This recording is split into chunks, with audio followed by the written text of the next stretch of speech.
రాజ్యాధినేత అయిన దేవునికి మహిమ కలుగునుగాక. ప్రియ స్నేహితులందరికీ దివ్య వాక్యోదయం.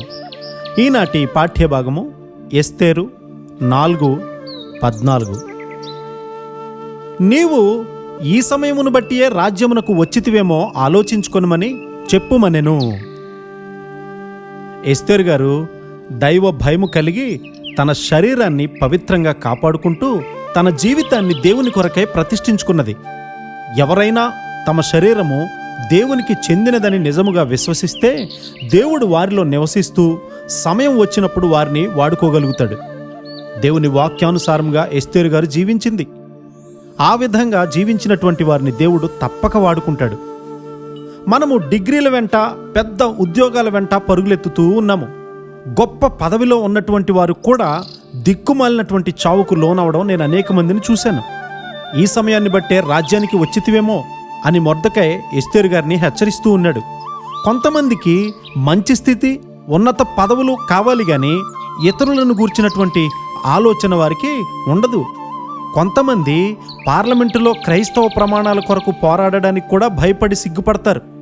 ప్రజలందరి కొరకు కూడా ఒక స్త్రీ అయినటువంటి వ్యక్తి బాధ్యత తీసుకుంటూ ఉంది. అదే విశ్వాసంలో పురోభివృద్ధిని సూచిస్తుంది.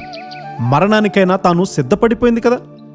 దేవుని ప్రజల కొరకు రాజు ఎదుట నిలవబడింది. ఆమెకు శిక్ష పడినట్లయితే అది ఎలా ఉండేదో నిన్ను నీవు అలాంటి క్లిష్ట పరిస్థితి కొరకు సిద్ధపరుచుకుంటున్నావా? నీ విశ్వాసపు పరిమాణముపై అనేక వేల ఆత్మల రక్షణ ఆధారపడి ఉంటుంది. ఎస్తేరు గారు క్రీస్తు పూర్వము 476లో జీవించింది. అయినా కూడా ఆమె క్రీస్తుని పోలినట్లు ఉంది. ఆమె బాహ్య సౌందర్యాన్ని బట్టి దేవుడు ఆమెను ఎన్నుకున్నాడా? లేదు. ఆమె అంతరంగ సౌందర్యాన్ని దేవుడు చూస్తూ ఉన్నాడు. ఒక స్త్రీ యొక్క అంతరంగ సౌందర్యమే అసలు నిజమైన సౌందర్యం. అది దేవుని వాక్యం చదవడం, ధ్యానించడం వల్ల సంపాదించుకోగలుగుతాం. అందము మోసకరము, సౌందర్యము వ్యర్థము.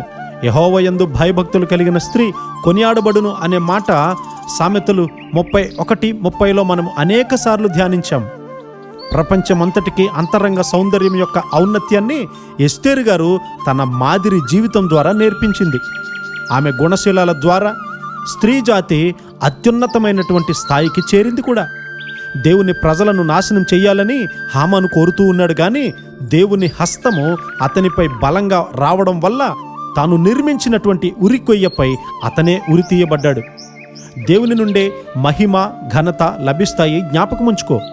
దేవుని వాక్యాన్ని నమ్మిన వారు ప్రపంచాన్నే ఏలుతారు. పరిశుద్ధులు ప్రపంచాన్నే ఏలుతారు. నీవు వారిలో ఒకడిగా ఉండగలవా?